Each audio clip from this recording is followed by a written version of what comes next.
Hey. I think we're already live. How are you all doing today? Let me see. Posting in the group. I'm going to start a video on Instagram too. And before we begin, I will quickly check if the audio is working. I'm going to start a video on Instagram, on Facebook. So welcome everyone. How are you all doing? Happy Wednesday. I was back on Saturday, a few days ago, after taking a month off of our Instagram lives, but I'm back again to help you prepare for the English for Yoga Teachers mini course, which is happening next week. So I would love to hear from you. Are you joining us? Have you already registered or saved your spot? We already have 1,000 people joining us. So it promises to be a really international event because our community, there's a lot of people that come from a lot of different backgrounds, which gives you not only the opportunity to learn English for teaching yoga, to optimize your cues, your instructions for teaching yoga, but also expand your network, because you get to meet a lot of different people from places around the world, which opens up opportunities to expand your network and form collaborations and maybe even secure job posts in different places. So if you haven't registered yet, go to the link in my bio. It's the English for Yoga Teachers mini course. And to help you prepare for this, today, I would like to speak to you about communication habits to maintain flow in your yoga classes. And as I prepared the session for today, there were so many different things that came to my mind that I will try to keep this brief and concise, make it really effective and useful for you. But there's a lot of things that I would like to share. So bear with me until the end. If you can't make it till the end, make sure to watch the replay, because I'm convinced that all of what I'm going to share with you right now will help you a lot with speaking with fluency, accuracy, more effectively, and thereby cultivate deeper and stronger student-teacher relationships and connect with your students on a much deeper level as well. So, communication habits, what really are those things? Or what is that? What do we speak about when I'm saying communication habits? These habits are the patterns and the behaviors that we've developed over time while we interact with others. And when I speak to yoga teachers about the communication habits, it's your tone of voice, the way you project your voice, the types of words that you use, the way that you put together your sentences, also the way that you listen, respond, react, and hold space for your students. Communication isn't just providing information or speaking to someone, right? It's also the way that you perceive or receive these people. So the way that overall interaction takes place. All of these factors, they greatly influence the effectiveness of the quality of your cues, your instructions, your communication overall, and thereby your student-teacher relationships, the relationships that you build with your students in a group setting, but also one-to-one. So, as a yoga teacher, to improve your habits, you need to develop, very first thing, your authentic voice. Yeah, the way that you express yourself as yourself. So to understand the way that you use your voice and become aware of the way that you express yourself right now or in your first language. So this includes awareness of your communication habits and also refining your communication skills, yeah, so that you can connect more deeply with your students. Because all of those things, awareness, improving and refining these skills, will help you to create an environment of trust and also understanding, and make your classes more engaging, impactful, and you also foster growth both for your students on the mat and off the mat, so beyond your classes. When we speak about communication habits in general, I'm going to give you a few examples because I was thinking about this and I think I've come up with at least 20 different things that this includes. I can't speak about all of that in this session today, but just to give you an idea of what these habits include, right? So habits include, I'm going to check my list while I'm speaking about this: active listening, avoiding interruption, so that you let your students speak completely and then reply, not while they are still speaking. Also showing and expressing empathy, being open-minded, giving constructive feedback, using positive language, being present with your students while you speak with and to them, respecting people's boundaries, expressing gratitude, empowering others, and that also relates a little bit to using positive language, avoiding gossip, so not speaking behind people's back, non-verbal communication, so your body language, your facial expressions, your self-awareness of your communication, right? And how to continuously upgrade this. And if you are a yoga business owner, or you have a little bit more responsibilities in terms of the privacy or the privacy, depending on where you are, we can pronounce it in two ways. There are more things that come with this, such as conflict resolution, maintaining confidentiality, I can't pronounce it, confidentially, yeah, so that you, when people tell you something in private, or when people tell you something very personal, that you don't go out and spread this word with the world, right? Timely responses, so that you reply to the students that have questions or that need your feedback on things. Also, clarity in your written communication and regular check-ins, so that you follow up with people. Yeah, if you have a student, it's a little bit like dating. I saw this example a few weeks back. It's a little bit like dating. If you're starting to date someone and you write to these people all the time and suddenly you disappear, which is called ghosting, right? It's not a really nice thing. And the same for your students. Maintain your relationships, nurture your relationships with your students. So this list goes on. I can think of even more things, but they all seem pretty obvious to me, right? As a yoga teacher, you're a guide, you're a leader, you're a role model, and you hold space for your students to learn, to grow, develop, and evolve. All of these communications habits naturally create a really welcoming and supporting classroom environment.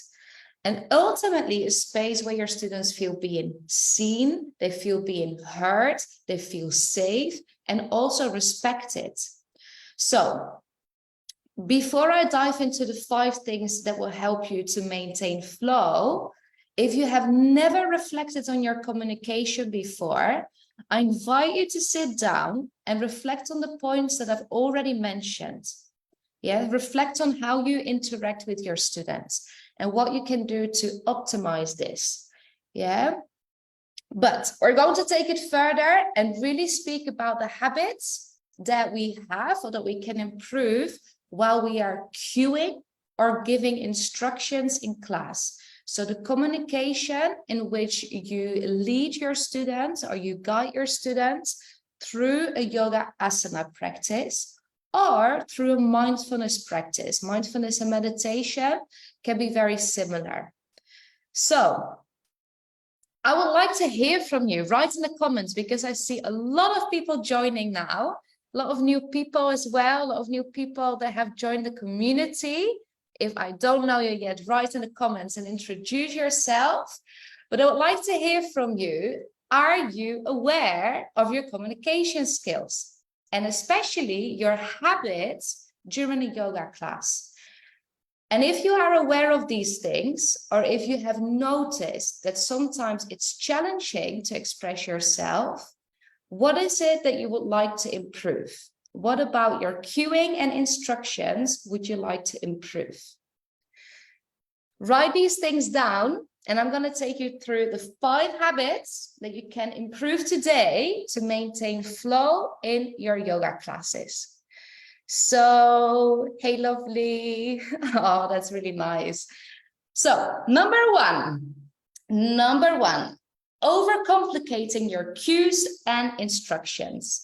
And I'm thinking of the last round that we had with the people on the English for Yoga Teachers course. And this one is a big one. So imagine you're in your yoga class, right? You're centering, you're going through your warm-up. Maybe you include some standing asanas, some balancing asanas. In this space, you want your students to be present and connect to their body, their mind, and their soul.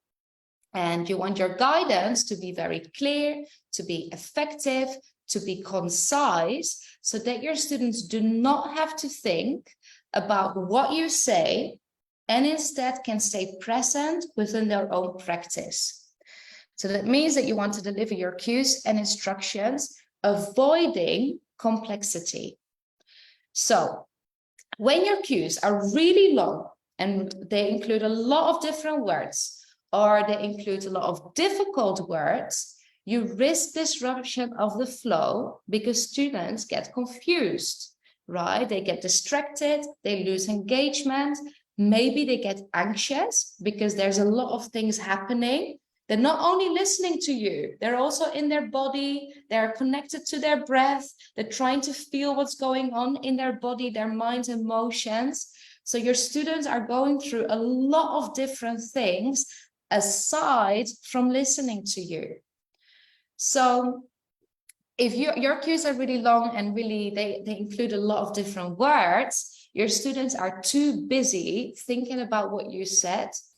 Maybe they have to look at you to see what you do, or look at other people in the room to see what they have to do. And that really disrupts the flow of your classes.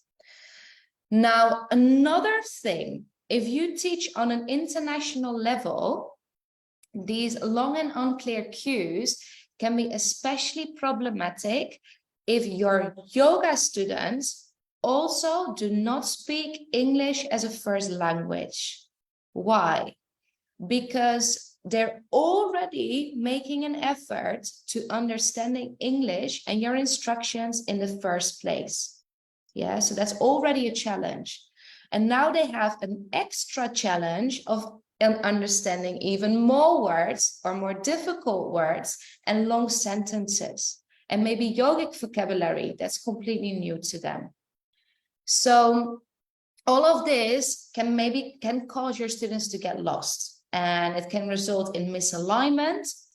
You're also filling a space of silence that your students need to process. And I'm going to come to that point in a moment. But really overcomplicating your cues and instructions is the first habit that you need to pay attention to. On the Teach Yoga in English journey, which is a 6-month program to improve your language, your communication, and your business skills, we will have a monthly script audit session. And for these sessions, I ask everyone to write a script to help you make your classes or your cues more clear and concise. And I want to give you an idea of what this looks like. So I have taken an example of one of our graduate students, and while she was in the course, she wrote a cue for standing wide-legged forward fold, standing wide-legged forward fold to Skandasana, so side lunge. Listen, yeah, I'm going to speak slowly so you understand everything I'm saying. But listen what happened here. This was her first cue, and I will give you an example of how to improve it. So long cues with too many words. Move your upper body towards your right leg, bend your knee and bring all of your weight down. Bring your right hand to the inner side of your right ankle and the left hand on the floor or in front of you. Bring the palms of your hands together in front of your chest, lift your chest and breathe, Skandasana. Now, if you speak about this slowly, you understand, you might be able to process, but we need to remember students are in a position, they're focused on their breath, their body, their mind, the emotions, sensations. Maybe they're busy thinking about their to-do list. There's a lot going on in the head of your students already. So this cue is way too long, really. You can shorten it. And what you can say instead, so remember, stand in wide-legged forward fold to Skandasana. Bend your right leg, lower your seat, place your hands in front of your feet or in prayer position at your chest, maintain length in your spine, Skandasana. And you can add a reminder to breathe as well, but you see, you can really shorten and make it concise. Only mention the key movements or the key actions that your students have to take. And by that, make it easy to process and digest. And your students don't have to think so much about what you say. So for your cues, strive for clarity, simplicity, and precision. Use concise language that guides your students in a straightforward and an accessible manner. And be mindful about your cues. Yeah, be mindful to use cues that help your students to stay present, maintain alignment, and deepen their practice. So number one, a habit to unlearn. And what you can do instead is long cues that include too many words, shorten them and make them concise. Number two, if you have questions, anyone, write them in the comments and I will come back to them later. Number two, inaccurate or non-inclusive words. This is a big habit many students have that they are unaware of. So it's important that we help you gain some awareness about this. What is inaccurate and non-inclusive language? So in the past, if you followed us for a while, you may have heard me speak about outdated language. Yeah, you may have heard me speak about outdated language. So outdated language includes all the words and all the phrases that we do not want to use anymore because they are non-effective, non-inclusive, or inaccurate. So these types of words risk misalignment, injury, discomfort, but also the activation of trauma. And they cause confusion because students may become uncertain about how to move, leading to frustration and the disruption of their flow. So when unlearning inaccurate and non-inclusive words, you want to pay attention to cultural differences, how words are perceived by people of other languages, their connotations, the associations that the students have with the words, but also their individual experience with the words. Yeah, you want your classes to be inclusive and welcoming to all individuals. And it doesn't matter what their background is, or their body type, or their physical abilities, or their energy of the day. So using words that focus on achieving a particular body shape or a body image can cause a lot of dissatisfaction and low self-esteem. And also using non-inclusive language can make your students feel excluded of your classes or uncomfortable. And that goes against all of the principles that we learn in our yoga practices, right? Really, we want to focus on unity and individuality, embracing ourselves, accepting ourselves, but also embracing and accepting diversity around the world. A very common reason why, and be honest with yourself. I've done this too. And I think most teachers have, and especially in the beginning, but be honest with yourself. Because one of the biggest reasons that we use non-inclusive language or inaccurate language is because we blindly copy what we hear other teachers say.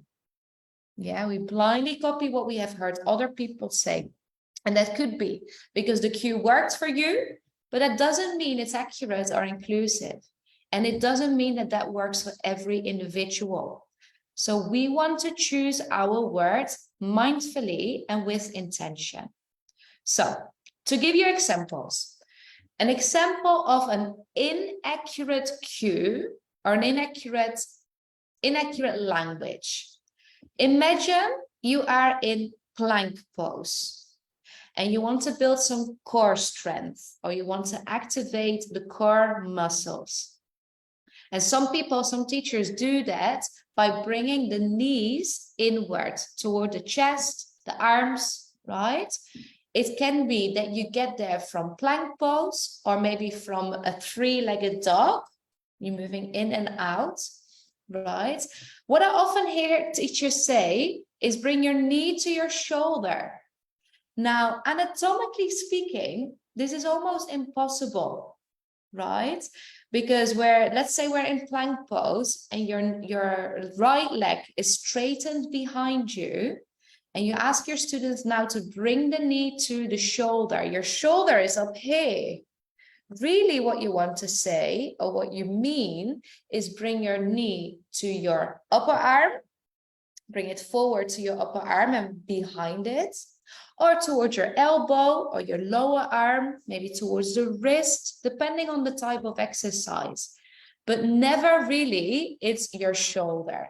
It's almost impossible. Also, another example of non-inclusive language, and this can be activating, so I just want to give you a warning, but this is something that we say because we've heard other people say it, is that in a wide-legged forward fold, I hear a lot of teachers say, spread your legs apart. And a wide-legged forward fold can be standing or it can be seated. Spread your legs apart for people that have experienced sexual abuse can be extremely activating. It reminds them of past trauma. Same for open your legs. And it could even be close your legs. All of that can bring up memories that people don't really want to think of, or not be reminded of in their yoga class at the very least. So we want to be very intentional with the words that we choose in our cues, and also gain a little bit of education on understanding how words are perceived by individuals based on their cultures, based on all the languages they speak, and based on their individual experiences. So it's really important that you say something and fully understand why and how this could be perceived. So I invite you to watch a recording of a class that you have, or record yourself and watch it to listen to the words that you use, or write down your most common cues and see if there's room for improvement to make them more clear, more concise, and also be more intentional with the words that come up for you. Yeah, so number 2, a habit to unlearn. And what you can do instead is inaccurate and non-inclusive language or words. And what you want to do is pay attention and gain understanding of how words are perceived by others. Number three, I spoke about this in the first step, but I want to speak about this a little bit more because it's a big one, a really, really big one. And it's filling the silence. Filling the silence. So a lot of teachers, and tell me if this is you too, when I started teaching, I definitely felt this way too. So a lot of teachers feel uncomfortable with silence in their yoga classes. And you're not alone if you feel this way too. But silence is necessary to process information and to maintain presence. Because your students come to class for many different reasons. Everyone has their own goal or their own aim or their own purpose of going to a class. Yes, some people just go there because they want to become mindful, find stillness, relaxation, gain self-awareness, create body-mind connection. Some go there for a workout. It doesn't really matter what they come to class for, but every yoga class offers the opportunity for self-reflection, to have the space to explore the thoughts, feelings, emotions, and obtain a deeper understanding of themselves. If the teacher constantly talks, they take the stage or the microphone and they speak the whole class through, all of these things are really hard to achieve. And there are students that prefer a very quiet, meditative atmosphere. And there are students that do like more verbal guidance and they do like to be spoken to more. As a teacher as well, you have your own style and you may naturally be very talkative. So I am not saying that you should always be quiet between your cues. Absolutely not. But constantly filling the silence causes disruption. And again, it disrupts the flow of your class. It disrupts inner focus. It reduces presence. It can be overstimulating. And there's less time for self-reflection. And for some people, it can even be stressful, right? So pay attention to what you say and how you say it, but also when you say things. So excessive stories, excessive cues, excessive explanations can become very distracting and they can overstimulate the mind. And that leads to fatigue or overwhelm, which is the opposite of the things that you want to achieve or that your students want to come to class for. Now, giving you an example of when this happens the most is in Savasana, right? A lot of teachers tend to feel the silence in Savasana. If that's you too, I want you to ask yourself, every time you speak, why am I talking? If it adds to your class, your sequence, or the theme of your class, the overall experience, go for it.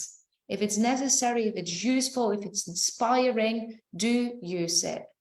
But if it's unnecessary chatter because you feel uncomfortable with the room being silent, remind yourself why silence is so beneficial.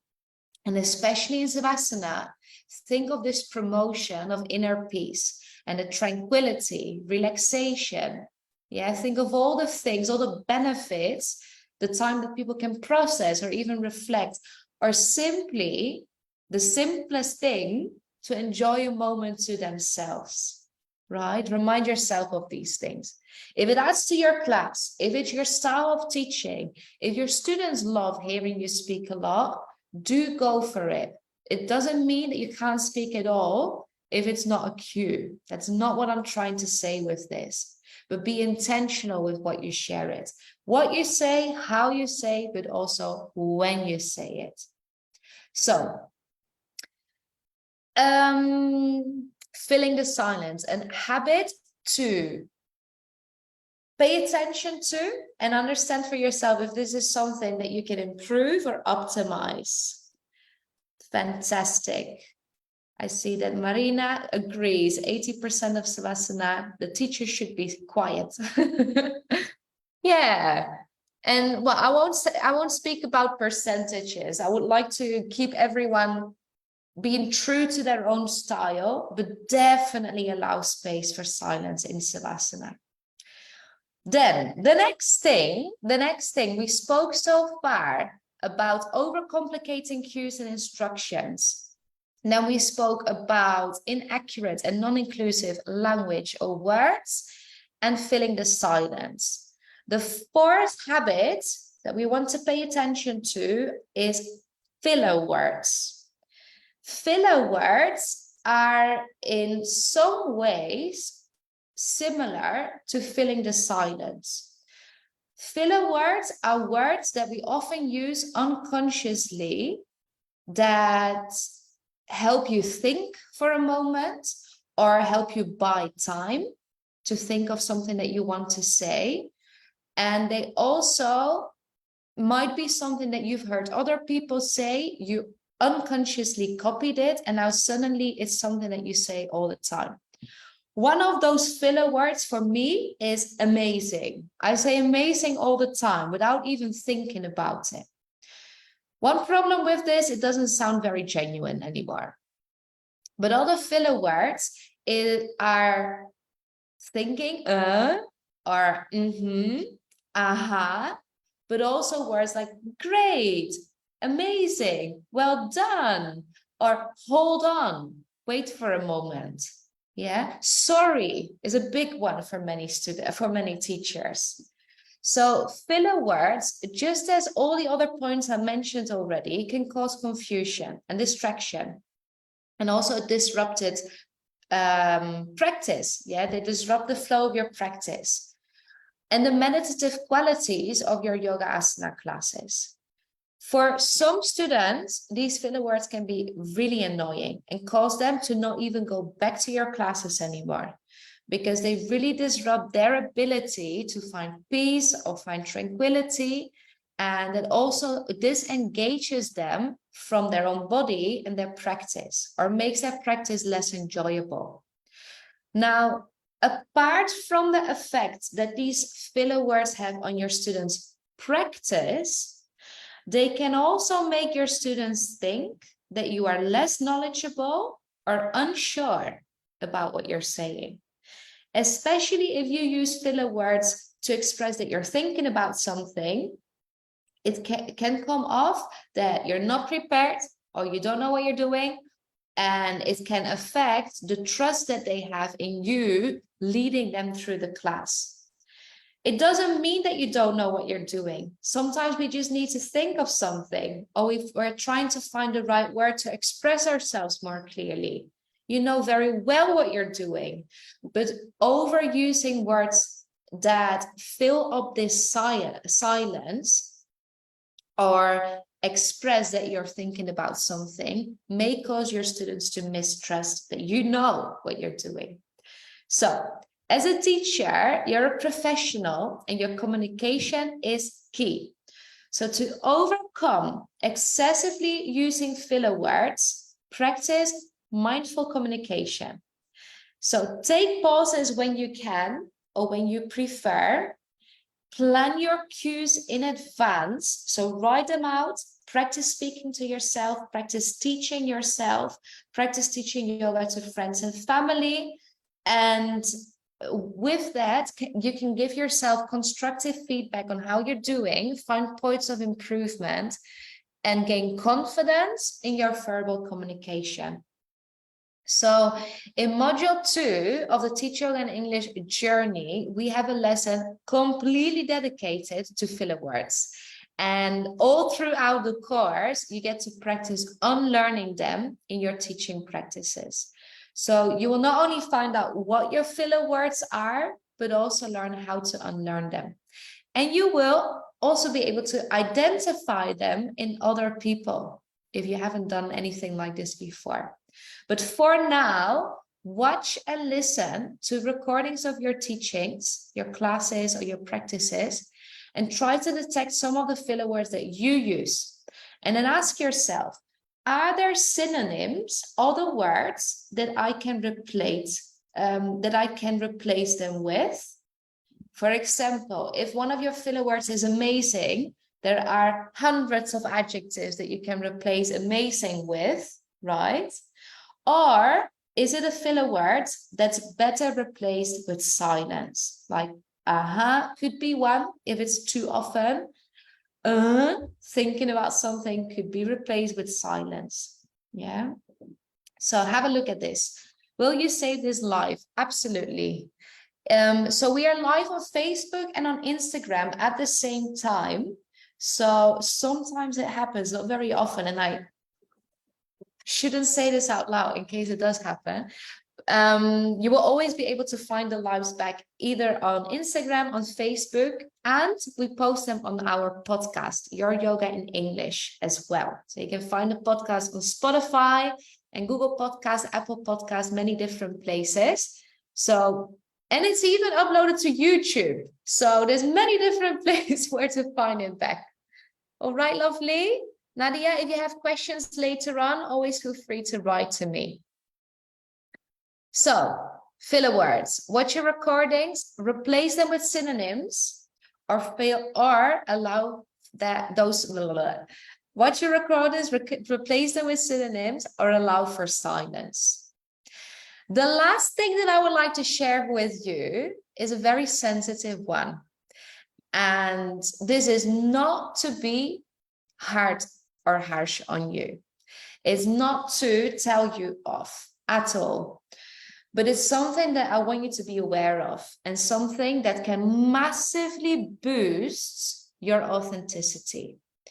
So the final habit to first pay attention to and see if this is something that you do, and then give yourself the time and the practice to improve it, is a pretend yoga teacher voice.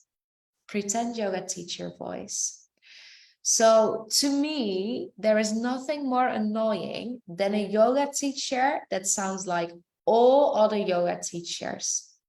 And it may sound really harsh, but what I mean with that is that you haven't discovered or you haven't embodied your authentic voice, your own voice, your personal expression. And you're speaking in a way that you think a yoga teacher should sound like. Or maybe even you're not pretending, you're acting in a way that you think a teacher should be like or behave like. Yeah. I usually hear two things. Number one is the yoga teacher that is ready for bed, and they speak with a very low, very soft voice. They take you to the class. I can't even try and set up. They take you to the class and say they're ready for bed, or they want to put you to bed. The other yoga teacher is ready for the club, and they speak with a lot of excitement, a lot of hype, a lot of intonation, very fast. They go through the practice. They sometimes even forget to breathe themselves. Yeah, so it's very often one of those two, or not very often a combination, but something in the middle. So a pretend yoga teacher voice can cause your students to mistrust you, because they feel in your energy that you're not being yourself. And students want a teacher, just as you want a teacher that you can relate to and connect with. When you hide your true self, it's likely that you haven't embraced your authenticity yet, and that you may struggle to understand and address your students' unique needs and challenges too. Because before we can actually teach as our authentic self, we need to fully embrace, accept, and understand who we are as teachers, right? So an inauthentic teaching style also does not convey your passion, your knowledge, and your enthusiasm. So it may sound like you're acting, and this can result in really uninspiring yoga classes. And the worst thing that could happen is for your students to not come back anymore. So remember, as a teacher and as a yoga student too, yoga is an opportunity to find your self-expression, your self-discovery, embracing your authentic voice, and allowing to express yourself, your unique perspectives, your experiences, your insights, everything that you have learned that you can help others with too. All the challenges that you have overcome that you can help others with now. All the things that you love about yoga, because there will be things that you love more than other. Maybe you love Ayurveda. Maybe you love the meridians. Maybe you love the chakras. Maybe you love the koshas, right? There are topics within yoga that make you really excited. And those are the things that you want to share with your students. And it's important that we not only understand our way of communication, but also the things, the skills, the passions, the interests that make you unique, and share those things with your students. That doesn't only allow you to be more authentic, but also stand out from the crowd. Because otherwise, you're just another yoga teacher. Not to downgrade anyone's experience or skill, but you want to show up as yourself. Yeah. So embracing your authentic voice allows you to grow massively and also evolve as a teacher, to grow into your role as a yoga teacher. It allows you to use your creativity and also explore new styles of teaching or new methods, new techniques. So in all our courses and all our resources, my aim, there's a huge focus on self-discovery and developing your authentic expression. And my aim at Enga is to help you find your voice, even in English, even if English is your second, your third, or your fourth language, so that you can express yourself without losing the essence of your personality, and thereby connect much deeper with your students. So on the Teach Yoga and English journey, we have a module that is actually called Find Your Voice, in which I explain all the things that I spoke about earlier in much more depth. And you will also learn to understand your teaching style, how your cultural background, the languages that you speak, your individual preferences, how all of those influence the way you communicate and the way that you teach. So if you're interested in learning more about this, join the waitlist, because the waitlist is open. It's in the link in my bio of the Teach Yoga and English journey. And finding your voice in English can be a challenge. I see that Mario is here. She's a graduate of our last course, and she knows about this challenge. She's been through it herself, and I am super duper duper proud of her, having seen her progress and grow literally every week, becoming more fluent, using new vocabulary, expressing herself in a way that feels true to her. So I know it's not impossible. And Mario, if you're here and you can hear and you have heard what I'm sharing, share your experience with us. Yeah, so it's not impossible as long as you are willing to put in the work. It's not impossible. You have to put in the work. It will require some time and some energy, but I'm promising you that if you're willing to put in the work, it will pay off too. So, Shirley is saying, my first language is Spanish. I'm a yoga teacher from Colombia, and her life project is to go to Canada next year. And I think therefore you want to learn English to teach yoga, right, Shirley? That's amazing. Really, really great. I'm so excited for you. Ah, really nice. So I'm really looking forward to helping you with all of this. Mario says, I love your amazing podcast and your illuminating vision, allowing us to communicate authentically. Oh, Mario, thank you so much. Lovely. That's really nice to hear. And Nadia says, I really like what you're doing. The idea is absolutely great. I'm from Ukraine, but now work as a yoga instructor in the Maldives. And I believe, my confidence in English can open so many doors as a yoga teacher. Absolutely. I 100% agree with you. You know, your international teaching career, it's going to be different for everyone. You can teach retreats, you can host your own retreats, you can create your own courses, your programs and membership. You can start collaborating with others around the world.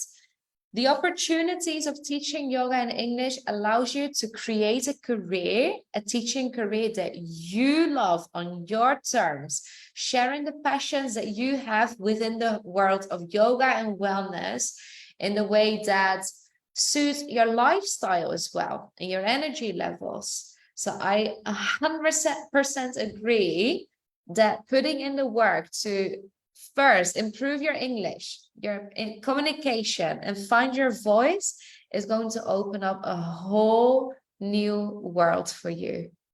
Amazing. If you want, you can, Mario says. Beautiful. Act from the heart. Oh, thank you for all these nice comments, everyone. So let me summarize, because we have spoken about a lot of different things today, but all with the aim of bettering your communication. And actually, I'm spending quite a bit of time here checking your comments on Instagram, but I haven't even checked in on Facebook. So give me a second. Oh, there's 31 comments. Let's see if there are questions here. Give me 1 second.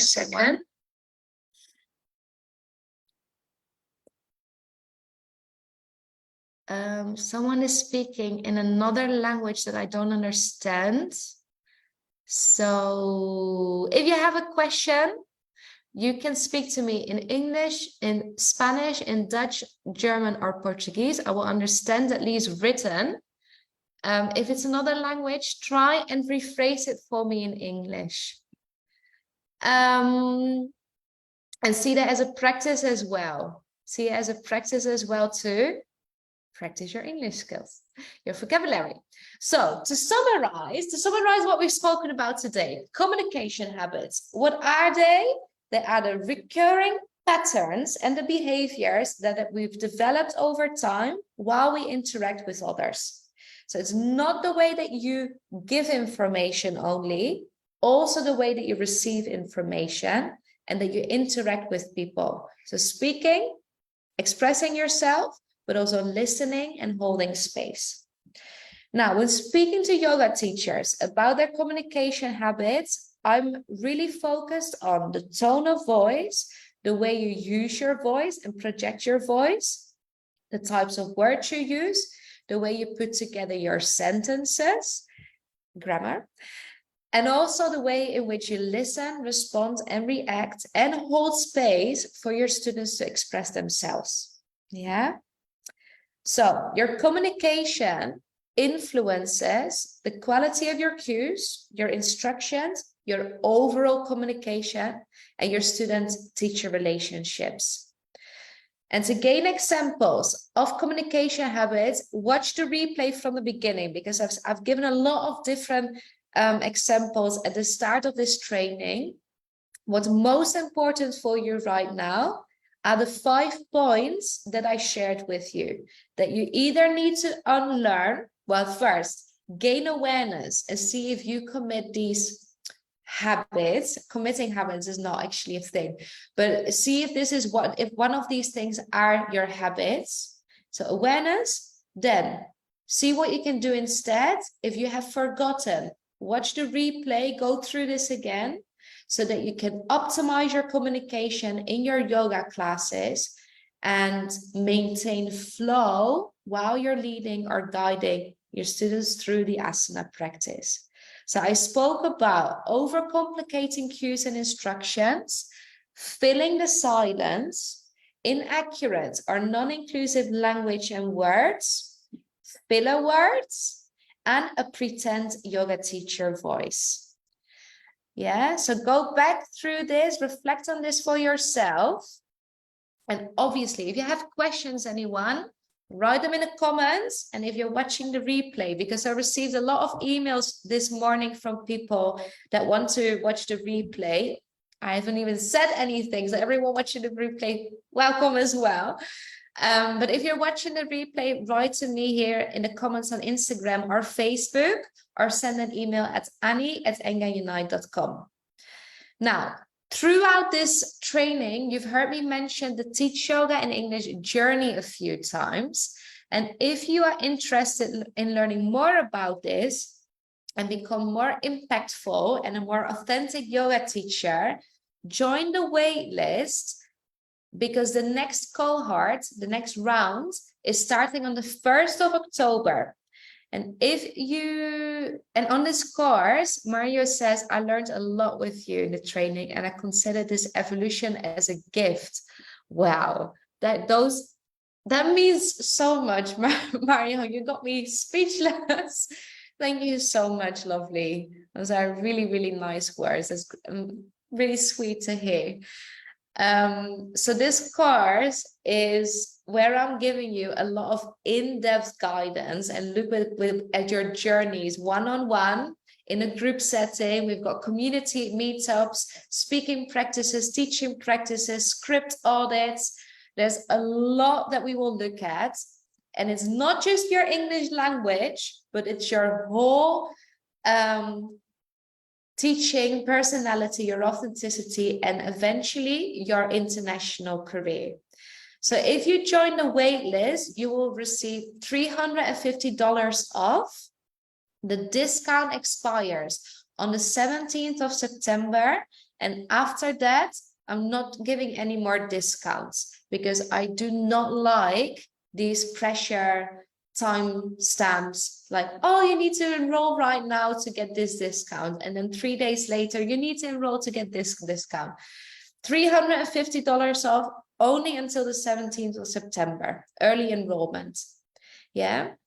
If you want to get an idea of what the course will be like, join the English for Yoga Teachers mini course, because it's a 3-day event where you will get 3 training sessions where we focus on overcoming your fear of being heard and being seen. So embracing your accent and your pronunciation.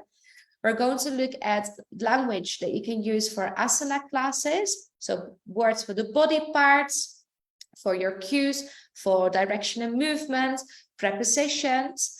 And I'm going to help you carve out your international career. So what is it that you really want to achieve? And what is it that you need to get there? Yeah, so 3 days, 3 training sessions. And there are 2 practice opportunities to practice speaking in English, overcome the fear of speaking with others, and practice teaching yoga in English, so that you can actually see that you are capable, and it just requires work from you to hold yourself accountable, to show up for your professional development, to practice, gain confidence, and feel capable and authentic in your classes. So, Teach Yoga in English Journey starts the 1st of October, $350 discount until the 17th of September. And you can already get that discount by joining the wait list. And then if you want a taster, go to the English for Yoga Teachers mini course. Yeah, that's from the 14th to the 16th of September. 3 days, 3 training sessions, 2 classes to practice. Alrighty? All the links are in my bio. Any questions? Write to me. I'm here for you on Instagram, on Facebook, and email. So annie@engaunite.com. And I really look forward to seeing you Friday. Today's Wednesday, right? Yeah, Friday. I'm going to explain more about what you can expect from the mini course. So join me live there. Friday is the 8th of September at 4 p.m. Central European Summer Time. So same time as right now. All right, lovelies. I'm here if you have questions. I will see you on Friday.